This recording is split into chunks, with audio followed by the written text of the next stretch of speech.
Et sted som Mejlgade, hvor vi er nu, er et sted, der er fuld af historier. Der er rigtig mange bygninger, der på hver deres måde har noget spændende at berette. I den ene ende, der ligger den ældgamle katedralskole, og i den anden ende, der ligger Mejlborg. Men indimellem de to bygningsværker, der er der en hel masse andre bygninger, som også gemmer små, sjove beretninger og fortællinger. For eksempel bygningen bag mig.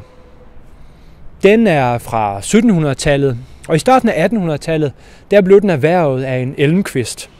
Det kan godt være, at det ikke er et navn, der siger der så meget. Han så sådan her ud. Han hed Adolf Frederik Elmqvist, og han var i første halvdel af 1800-tallet ejer og redaktør af Aarhus Stiftstidende, som i øvrigt faktisk helt frem til 1900 holdt til i bygningen. Det kan være, at du ikke kender Elmqvist, men du kender formentlig den gæst, han havde på besøg hos sig i 1830. Han så sådan her ud. Det var H.C. Andersen. Og Elmqvist, han havde H.C. Andersen med rundt i byen, og havde ham også med ude i Rigskov.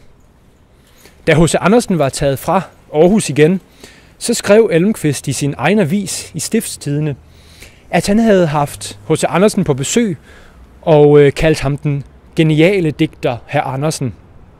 Andersen selv, han sagde senere, eller skrev, at han havde haft et fantastisk ophold i Aarhus hos Elmqvist, men han var ikke helt begejstret for, at Elmqvist i sin egen avis skrev om, hvor godt han havde behandlet hr. Andersen.